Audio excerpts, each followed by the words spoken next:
has set in motion all sorts of things. It's the story of the sexually suggestedly charged relationship between Missouri House Speaker John Diehl and a 19-year-old intern. Jason Hancock wrote the story, and he joins us from Kansas City. Jason Hancock, thanks for checking in on KTRS Radio.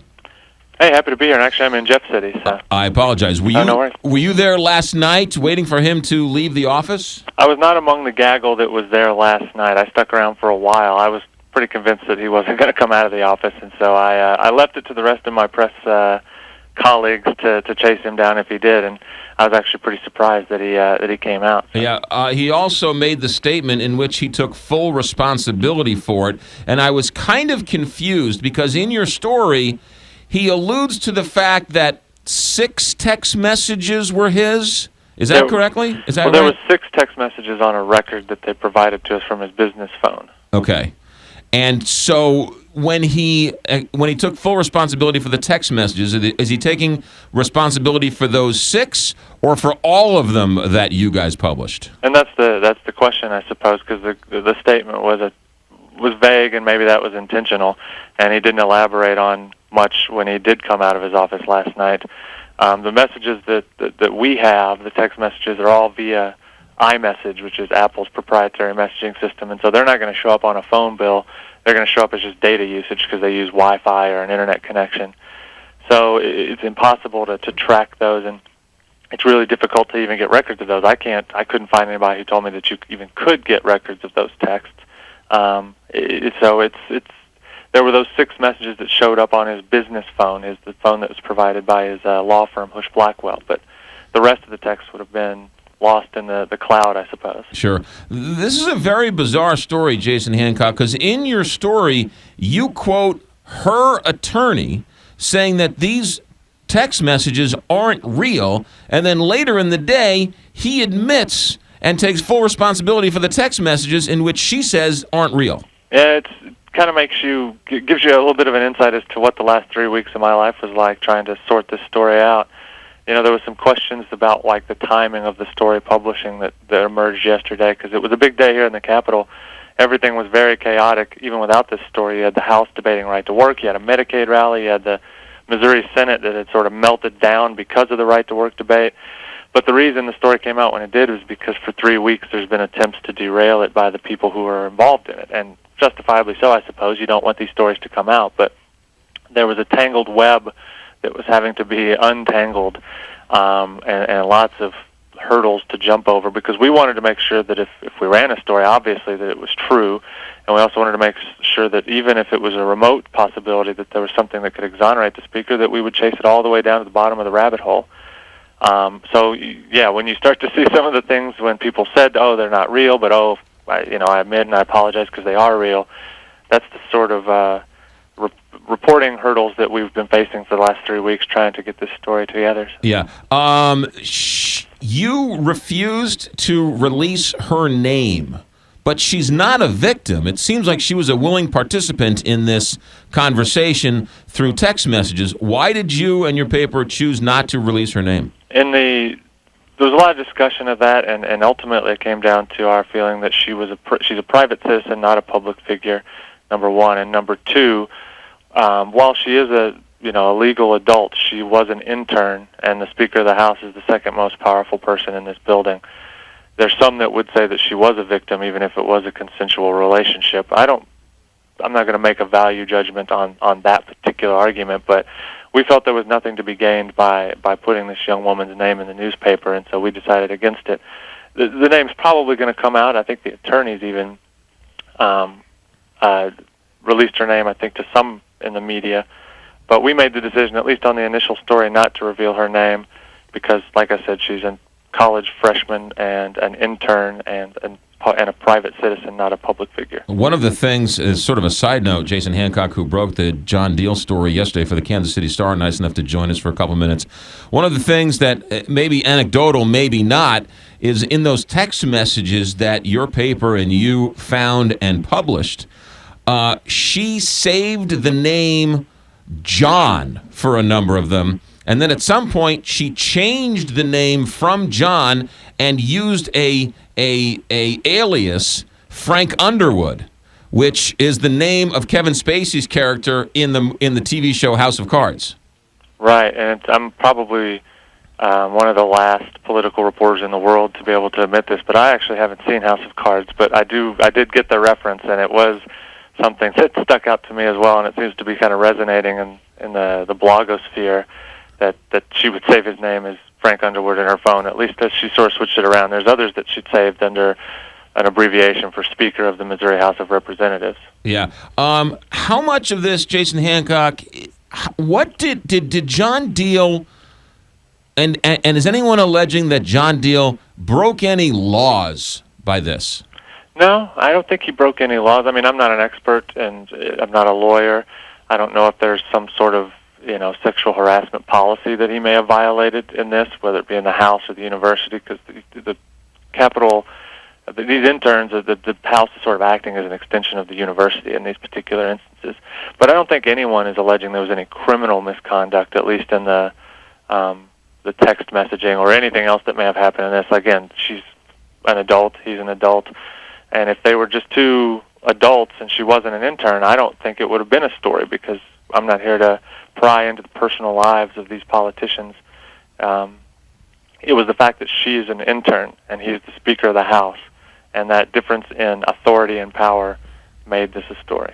There's a lot of people who think there is more to this story, and I certainly don't want you to scoop yourself if you're working on other stories, but is there more to this? But I'll ask you anyway. Is there more to this story? Is there something more coming out? Because there seems to be a whisper campaign, if I can use the term, all over the state saying that there's more coming out. Well, yeah, and I can't really talk too much about my own reporting and what we're working on, but I mean, as far as where this story is going from here, the Republicans caucus last night, they met with the Speaker. He made his case. When they left, he was still the Speaker. Whether he is able to hold on to his position, that's going to be the question for the next couple of days. And to your point, if there are other things that are floating around out there that come out, I think that's going to go a long way in determining the outcome of all this. There was a story this morning that when he walked into that room full of Republican House members, he got an ovation. Mm-hmm. Is that accurate? There was definitely applause when he walked in. I don't know, no one's really talking from the caucus about what took place there. There's lots of rumors, and I'd hate to speculate and put anything out there as far as what they talked about or who said what. But yeah, that's absolutely true. That apparently when it came out, I don't know if he came out and said something, or if it was when he walked out, because obviously it was behind closed doors. But there was applause in the caucus room when they shut the doors, and I assume when he emerged from his office. Democrats clearly are calling for him to step down. That's not surprising. Are there any Republicans that you know of that are calling for him to step down? Not publicly. I think there are some that are behind the scenes that have some issues, to say the least, with his behavior and how it could affect not only the legislature but the Republican Party. So yeah, there are definitely people behind the scenes that are saying this. Well, how much that bubbles up in the next couple of days, we'll have to see. I think when we get to the interim after the session's over, things are going to obviously quiet down a little bit. So the next couple of days will be pretty big in determining John Diehl's future as Speaker. Is he able to conduct the House business for the next 2 days and get this session to the finish line, or is this going to be such a distraction that he can't physically or has the power to actually do what he has to do as Speaker of the House? Well, that's where it gets interesting, because the Senate, like I mentioned earlier, is kind of melted down after the right-to-work vote, and currently Democrats are filibustering everything that moves. They've decided to shut the place down as sort of a retribution for invoking this sort of the nuclear option and cutting off debate in the Senate on that bill. So there's not an incredible amount that either chamber can really do. The House is sort of left waiting to see if the Senate can even function anymore.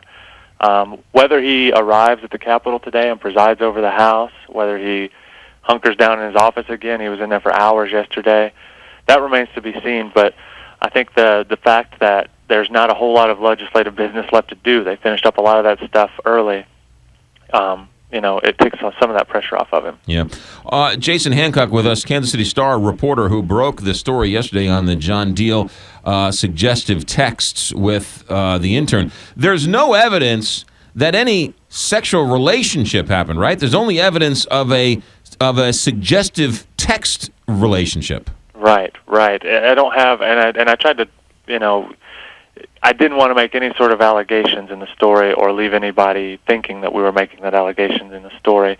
There are texts that hint at them trying to meet. There are texts that hint that maybe they did meet, but that doesn't mean that they had a sexual relationship. And I believe it was sort of fuzzy when he was walking out of his kind of makeshift press conference last night. He was asked, did they have a sexual relationship in the real world and not just texting, and he denied that. So as it stands right now, the story is that they had this sexually charged text exchange, very flirty, very sexual, but whether they ever consummated that relationship or planned to is there's no evidence to say that took place. You guys published a picture of him sending a picture of himself to her. There was a picture that she sent of herself in a bikini. Did you guys have that picture and choose not to publish it? Correct. Why? Same reason as before. I mean, if we're trying to protect her identity, I think, not naming her and then putting a picture of her in the newspaper would be... Well, you could have blurred out the face or something, I guess. We could have. And here's the thing, is there was no... It was just a girl in a bikini. That's another thing that people have asked me. There was no obscene photos in any of these, and so that's the other thing, especially if the girl's name does get out there. It's important to note that there wasn't anything like that would be X-rated as far as photos are concerned in any of these text messages that we have. Right. Now, there could be other texts out there that I don't have, but the ones that I have, at least, or then the ones that I presented to the speaker back on April 24th, all the pictures were very PG or even G. So. Did you release all of the text messages you have? No, there were some, like I said, that contained pictures of the young woman that we weren't going to release in order to protect her identity. Gotcha. Okay. Is the intern program? Did the school in Joplin just pull their interns? Is the whole intern program shut down, or is it just this school that has this intern program? No, there are still universities with interns in the building. There are still interns working probably right now somewhere in the Capitol. Missouri Southern pulled their interns, and the reasons that they can't speak to the reasons why they did it because of privacy, but it was shortly before we got these text messages. They had pulled all of the interns, and the story kind of got out there, and it was all sort of left mysterious. But yeah, it was just Missouri Southern pulling their interns from the Capitol. That is Jason Hancock, Kansas City Star reporter who's in Jefferson City this morning. Jason, we'll let you get back to work. Thank you for spending a couple minutes with us, and you're always welcome here. And if something else comes down the line, we'd certainly love for you to spend a couple minutes with us. Thank you for your time. Absolutely, anytime. You got it. That's Jason Hancock, ladies and gentlemen, Kansas City Star, jhancock@kcstar.com. He was the one who broke the story, and he's down in Jefferson City covering everything else. You heard what I heard. We'll come back and talk all about it here on the Big 550 KT.